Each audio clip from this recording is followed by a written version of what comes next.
जेड़ा तातारी आकू खान दा पोतरा सी ओदे कोले कादरी बुजुर्ग गए उन्हें फरमाया ओए आप जदों गए ना ते रसूलुल्लाह दे इशारे नाल गए बिस्तरे लोटे लेके नहीं गए। हुजूर ने फरमाया जाके हलाकू खान दे पोते नु कलमा पढ़ाओ।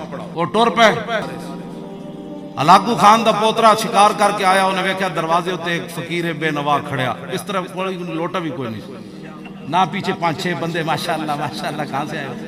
हंसने वाली बातें नहीं है जले हो तो पता ही नहीं लगा दीन है की वजो उन्हें देख के मजाक कीता अपना शिकारी कुत्ते उहदे नाल सन। वो कहने लगा ओ फकीरा और दस होए मेरे कुत्ते दी दुम चंगी या तेरी दाढ़ी चंगी। आपने फरमाया यारा ये तू इहदा मालिक है ते मेरा भी एक मालिक है जे कुत्ता खिदमत करके तेनू राजी कर देवे ते मैं अपने मालिक नू राजी न कर सका तो फिर तो तेरे कुत्ते दी दुम चंगी जे मैं अपने मालिक नू राजी कर लवां तो फिर मेरी दाढ़ी चंगी। उन्हें आपने मेहमान ठहरा लिया। आपने फरमाया कलमा पढ़ो इंसान दे पुत्र पढ़ो की चवड़ा मारते फिरदे। फरमाया अच्छा तुसी जाओ वापस ते मैं फिर इन्हां नू तैयार करना। आप दा विसाल हो गया। आप अपने पुत्र नू फरमाया तगोदार खान कोल जाना है उन्हें मेरा वादा याद कराना है। आप दा पुत्र आ गया फकीर दा तगोदार खान कोल जब आया तो उन्हें कहा जनाब सारे ही मुसलमान हो गए लेकिन एक सिपा सालार मुसलमान नहीं होंगे। वो कहता मैं ताकत उत्ते यकीन रखता जिस फकीर ने तेनू बर्बाद किया वो मेरे नाल कुश्ती करे तातारी पहलवान नाल।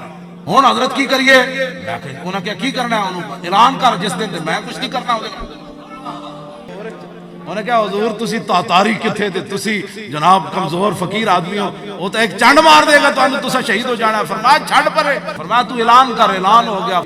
एक फकीर आया उहदे होनी ते तातारी पहलवान उन्होंने जनाब बड़े उन्होंने बैठका कटाई उन्होंने पावे खवाए जनाब बादाम पिस्ते एक अजीब कुश्ती का मंजर बनया। उधरों ओ निकलिया इधरों इन्हें पगड़ी बधी हुई खूंडी पकड़ी हुई ये निकले तो इंज करता आवे पहले आप सर झुकाया हुआ खूंडी आया जो करीब आया तो आपने एक चंड मारी उन्हें ओ पहलवान इंज खादे उत्थे जा गिरा सिर फट गया। ओ सारा मजमा उन्हें कहा ला इलाहा इल्लल्लाह मुहम्मदुर रसूलुल्लाह ला इलाहा इल्लल्लाह। और मैं आखिर जलिया गल विच हो रहे ओ तातारी सिपा सालार कहने लगा मान गया जी इस्लाम इस्लाम ये है जो ये है लोटे मिस्र नाल इस्लाम कदी नहीं फैलिया। तबलीग उस दे पिछे पावर होंदी जिन्हों रसूलुल्लाह भेजा।